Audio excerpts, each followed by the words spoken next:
Following an alleged argument over the sale of the family home, two cousins were discovered dead in an apparent murder-suicide.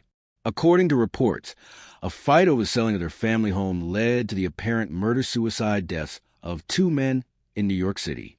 Officers were called to a residence in Queens, Jamaica area at approximately 11:45 p.m. local time on Friday, October 3rd, following reports of a gunshot. The New York City Police Department, NYPD, confirmed to People. Two men, ages 37 and 41, were found to have been shot in the head by police. The 37-year-old was declared dead at the spot by emergency medical officials, and a 41-year-old was taken to a nearby hospital where he was also declared dead. Police told the New York Daily News that they had discovered a gun next to the elderly guy. The two men were cousins who were fighting over the sale of their family's house and the amount of money each would get after it was sold, according to relatives and police sources who talked to the Daily News and the New York Post. The outlets reported that the two-bedroom Queens house had been listed for almost a month and was asking $600,000. There was a disagreement on the allocation of the proceeds from the sale of the relative, who wished to remain anonymous, claimed that the shooter was in charge of selling the house and that his younger cousin was helping him with the transaction. The uncle of the couple claims that because of his experience in real estate, the elder man had granted his younger cousin the authority to sell the house, but the two started fighting over the transaction. The relative said to the outlets it had something to do with the sale of the younger guy was discovered dead by the uncle, who lives in Holmes' basement, who claimed he thinks the gunman may have spent several hours inside the house with his cousin's body before turning the gun on himself. When the younger victim's long-standing lover revealed that she had been waiting for him outside for several hours, the uncle became aware that something was amiss. One neighbor told the Daily News. She stated, "His truck is here, and I haven't heard from him since 11 a.m. The truck has been there since noon, but I don't know." I said. It was already dark when the two entered the house, and that's when they found the body of the younger victim. The uncle claimed to the Daily News, "We had to go around into the living room area. She discovered her partner's body leaning against the door when she turned on the light. She notices him. She lets out a scream. She bursts into tears," he added. He remained still. He must have spent some time there. Concerned that the gunman could still be there, the relative claimed he and the woman exited the residence. The uncle remembered, "I grabbed her and I said, 'We need to get out of here because he's definitely still in here.'" According to the Post, she claimed to have heard something coming. The NYPD confirmed to People that the investigation is still continuing and has not made the identities of the two males public.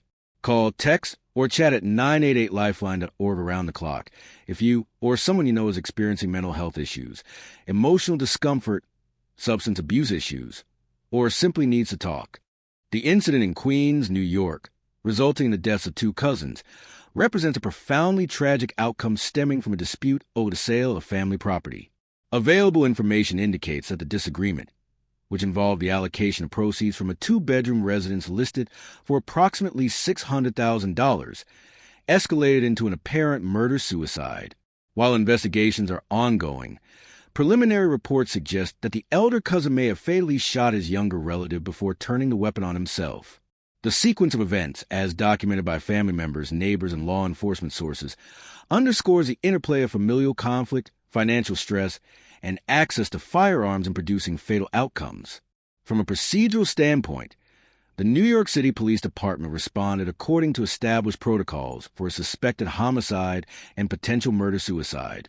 Upon receiving reports of a gunshot at approximately 11:45 p.m. on Friday, October 3rd, officers secured the scene, coordinated with emergency medical personnel, and conducted an initial assessment that confirmed both victims had sustained gunshot wounds to the head. Emergency medical officials declared the 37-year-old victim deceased at the scene, while the 41-year-old was transported to a nearby hospital, where he was also pronounced dead. A firearm was recovered at the property, located near the elder cousin, which preliminary reports suggest may have been the instrument used in the incident. Statements from relatives and witnesses provide insight into the dynamics preceding the tragedy. According to family members, the elder cousin had granted his younger cousin authority to manage certain aspects of the home sale due to his experience in real estate. However, disagreements arose regarding the distribution of proceeds, with both individuals maintaining differing expectations about their financial entitlements. These disputes reportedly intensified, creating a high-stress environment within the household. The younger victim's partner noted that she had been waiting outside the residence for several hours before discovering that something was amiss, an observation corroborated by the uncle residing in the basement. The elder cousin is believed to have remained inside the property with his younger relative's body for an extended period prior to taking his own life, further delaying the discovery of the incident. The investigative process continues to focus on gathering evidence to establish a detailed chronology, motive, and sequence of events. Standard law enforcement procedures in murder-suicide cases include the collection and analysis of forensic evidence, such as ballistic trajectories, gunshot residue, fingerprints, and other trace materials. Investigators are also likely reviewing property records, communications between the cousins, and financial documents to understand the context of the dispute. Interviews with family members, neighbors, and witnesses provide supplemental information critical to constructing an accurate account of the events leading to the deaths. This case highlights broader social and public safety concerns. Financial and property-related disputes among family members have historically been associated with increased risk of domestic violence and fatal outcomes, particularly in situations where firearms are accessible. Law enforcement and public health authorities emphasize that unresolved conflict, combined with heightened stress and access to weapons, can rapidly escalate into lethal situations. While not all familial disagreements result in violence, the Queen's incident underscores the potential consequences when tensions reach critical levels without effective intervention or mediation. The community impact of the incident has been significant. Neighbors and local residents expressed shock upon learning of the deaths, noting the sudden and unexpected nature of the violence. The younger victim's partner, as well as other family members, experienced profound emotional distress upon discovering the bodies, reflecting the immediate human cost of the tragedy. Such incidents also heighten awareness of the risks associated with domestic disputes and underscore the importance of communication, conflict resolution, and mental health support in urban communities. Mental health considerations remain central to understanding the dynamics of familial murder-suicides. Research in criminology and psychology suggests that such incidents often involve acute stress, perceived loss of control, and interpersonal conflict. While authorities have not released information regarding the mental health status of the individuals involved, the presence of such stressors is consistent with patterns observed in similar cases. Public messaging and community resources, such as crisis helplines and counseling services, are integral in providing avenues for intervention and support, potentially preventing escalation in situations of domestic tension. The legal implications of the incident are multifaceted. In addition to the criminal investigation, which is focused on establishing the fact of the deaths, ancillary legal considerations may include property and estate matters. Disputes over the sale of real estate, especially when linked to financial disagreements among family members, often necessitate detailed documentation of ownership, authority, and transaction procedures. Resolving these matters can provide clarity for surviving family members and inform any civil proceedings that may arise posthumously.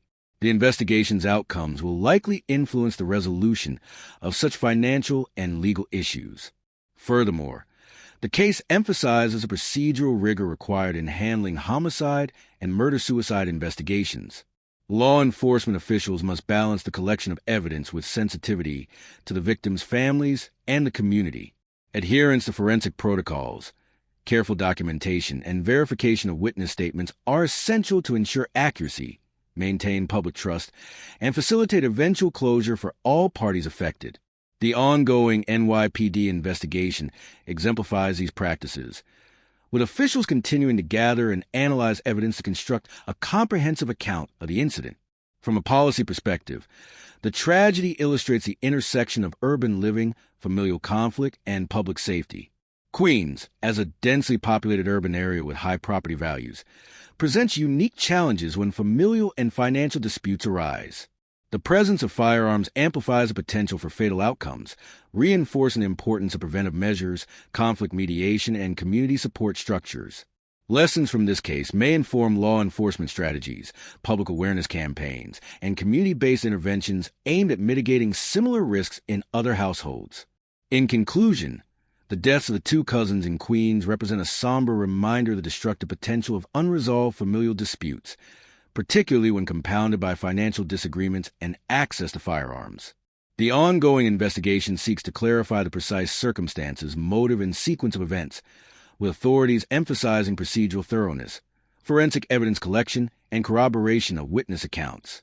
While the human toll of the incident is profound, the case also serves as a broader cautionary example highlighting the importance of conflict resolution, mental health support, and community vigilance.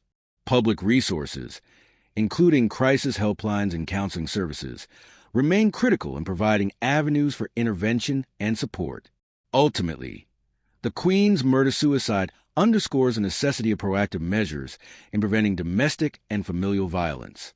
It illustrates how financial disputes, interpersonal tension, and situational stressors can escalate into fatal outcomes, emphasizing the role of law enforcement, mental health professionals, and community networks in safeguarding lives. The incident's repercussions extend beyond the immediate family, affecting neighbors, community members, and the broader public, reinforcing the imperative of early intervention, awareness, and accessible support systems. As investigations continue, the lessons derived from this case will contribute to understanding, prevention, and the development of strategies aimed at reducing similar tragedies in urban communities across the United States.